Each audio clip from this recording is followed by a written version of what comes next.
If you're over 50, 60, or even 70, I want you to pause for a moment and listen closely to what I'm about to share. It may be the most important conversation you'll hear this week, perhaps even this year. You see, life has a way of catching us off guard. One day, you're 25, thinking you have endless decades ahead to save money, to prepare for the future, to figure things out.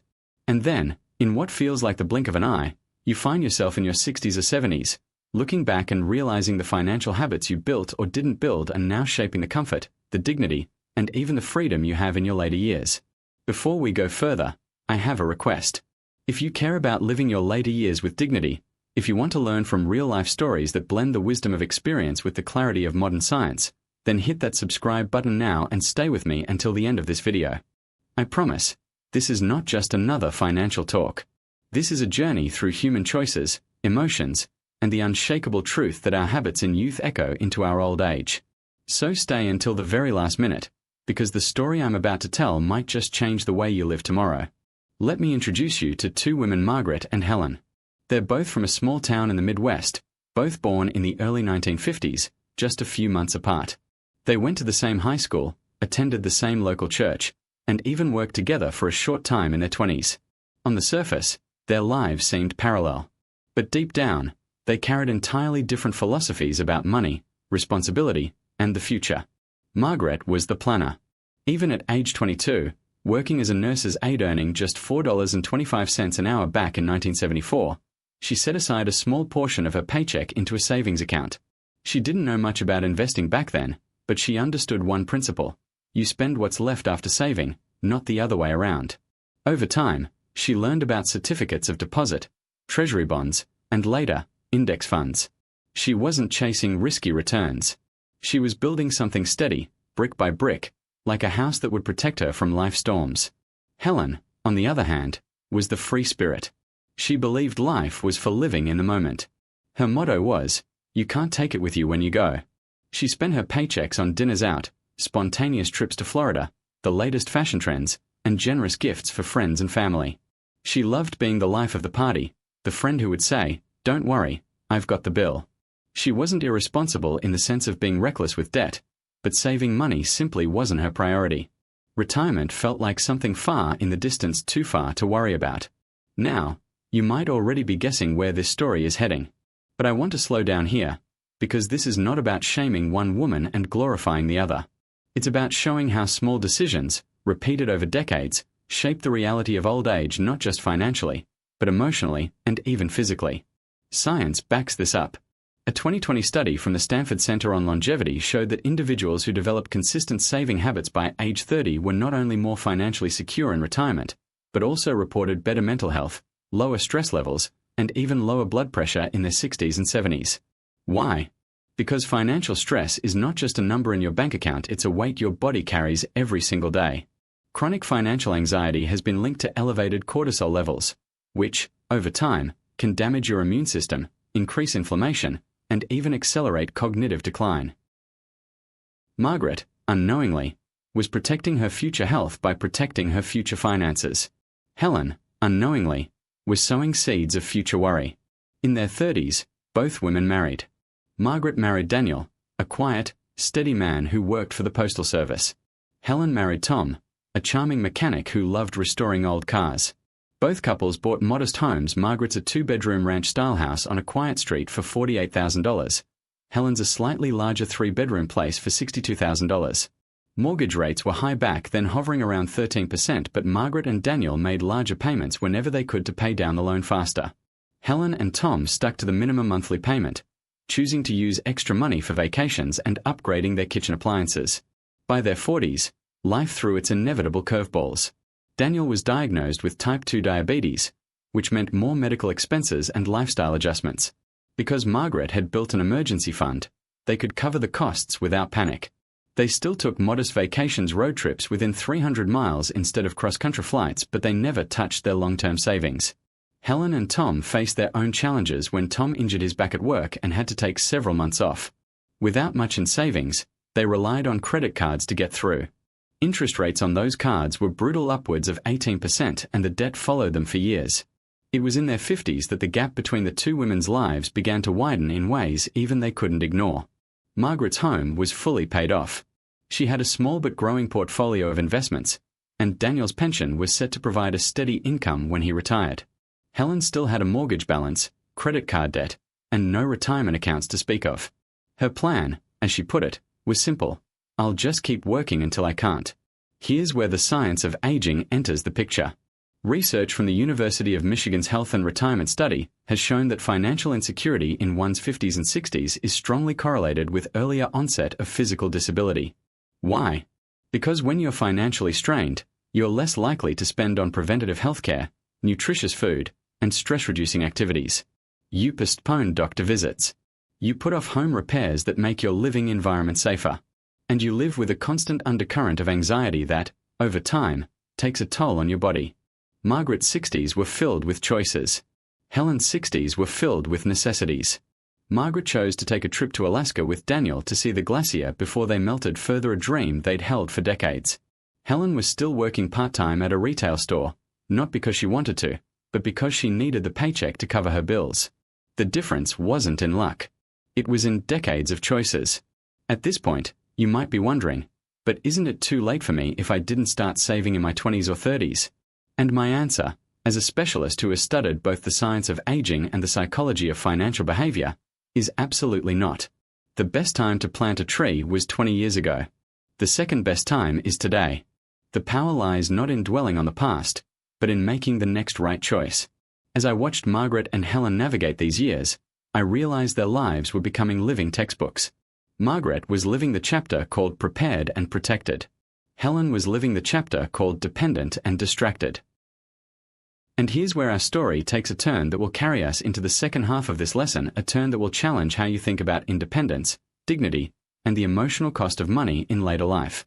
Because one winter, just before Christmas, a single event would change the course of both women's lives, forcing each to face the true consequences of the habits they had built over a lifetime. It was December, the kind of cold that cuts through your coat and makes the air sting in your lungs. Snow had been falling all day, layering the streets in a quiet white blanket. Margaret was at home, decorating her modest Christmas tree with Daniel. They had the fire going, a pot of chili simmering on the stove, and soft carols playing in the background. Meanwhile, across town, Helen was finishing her shift at the retail store. The holiday rush was in full swing, and the store was packed with shoppers. Her back ached from standing for hours, but she stayed late to earn a little extra overtime. That evening, on her way home, Helen slipped on an icy patch in the parking lot. She fell hard, fracturing her hip. The pain was immediate and overwhelming. Passers-by called an ambulance, and she was taken to the local hospital. The injury was serious enough to require surgery, followed by months of physical therapy. Suddenly, Helen couldn't work, couldn't drive, and couldn't manage daily tasks without help. This is where the true impact of decades of financial choices revealed itself.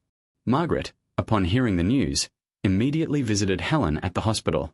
She brought flowers, comfort, and an offer of help. But beyond friendship, there was a stark contrast in how each woman could handle the crisis. Margaret and Daniel had a well-stocked emergency fund, supplemental health insurance, and the financial flexibility to hire a home aide if needed. Helen, on the other hand, faced mounting medical bills even after insurance, lost wages from not working, and the prospect of relying on friends and neighbors for basic needs. Science has long documented the ripple effect of financial instability during health crises. The American Journal of Public Health reports that medical expenses contribute to nearly 2/3 of personal bankruptcies in the US, with older adults being particularly vulnerable.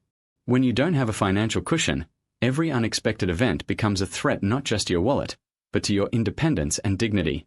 For older adults, that can mean moving into assisted living prematurely, not because you need medical supervision, but because you can't afford to live on your own. Helen's recovery was slow. Physical therapy 3 times a week, transportation challenges, and the frustration of feeling like a burden wore her down emotionally. She often said to Margaret, "If I'd known life would be like this, I would have made different choices." That sentence carried the weight of decades, a quiet acknowledgement of the compounding effect of small decisions over a lifetime. Margaret, meanwhile, faced her own challenges when Daniel's health took a sudden downturn. His diabetes complications led to kidney issues, requiring regular dialysis. But because they had prepared, Margaret could reduce her volunteer work, hire help for house chores, and focus on caring for her husband without the crushing anxiety of how will we pay for this. She wasn't wealthy by any means, but she had the most valuable asset a person can have in old age options. Here's where modern psychology offers a profound insight. Studies in behavioral economics show that financial security doesn't just buy comfort, it buys control over your time and your decisions. And control over your life is deeply tied to emotional well-being in later years. Older adults who feel they have autonomy, whether in deciding their daily routines, medical care, or living arrangements, report higher life satisfaction and even live longer. The Harvard study of adult development, one of the longest-running studies on happiness, confirms that security, both emotional and financial, is a key predictor of healthy aging. As the months passed, Margaret's steady planning allowed her to be present for the moments that mattered: quiet afternoons reading with Daniel, slow walks in the park, and dinners with their children and grandchildren. Helen, however, was consumed by the logistics of getting by, negotiating payment plans for medical bills, applying for assistance programs, and finding rides to therapy appointments. This contrast wasn't about intelligence or worthiness. Helen was a kind, vibrant woman who had brought joy to many lives. But the reality was clear. Habits built in youth and middle age had created two entirely different paths in their later years. Then came another turning point. Daniel passed away peacefully one spring morning, holding Margaret's hand. Grief washed over her in waves, but she didn't have to worry about losing her home or affording her basic needs. She could take the time to mourn, to heal, and to honor Daniel's memory without the crushing pressure of what now. Helen, still recovering from her injury, faced the opposite. When her landlord raised the rent by $150 a month, she had no choice but to move into a smaller apartment far from her friends, increasing her isolation. From a scientific perspective, social isolation in older adults is as harmful to health as smoking 15 cigarettes a day, according to research from Brigham Young University. It increases the risk of dementia, depression, and heart disease. And while isolation can happen to anyone, financial strain often accelerates it, limiting transportation options, forcing relocations, and reducing participation in social activities. Margaret's life was not perfect, no one's is, but her preparation gave her resilience. Helen's life was full of love, but the lack of preparation magnified every hardship. So, what does this mean for you, right now, wherever you are in life?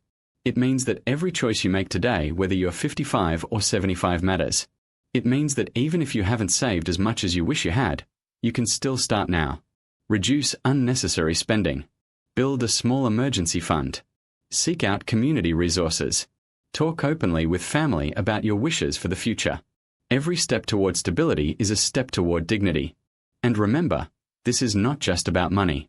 It's about freedom, health, and the ability to live your later years on your own terms. You deserve that. Your future self deserves that. If you've stayed with me through this story, I hope Margaret and Helen's lives have shown you something important. Preparation is not about fearing the future, it's about protecting the joy in it. Now, I want you to do 3 things. First, subscribe to this channel so you don't miss the next story and lesson we share.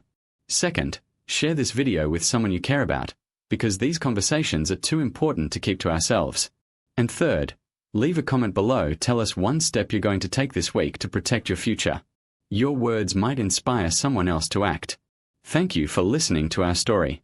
May your days ahead be filled with health, wisdom, and peace.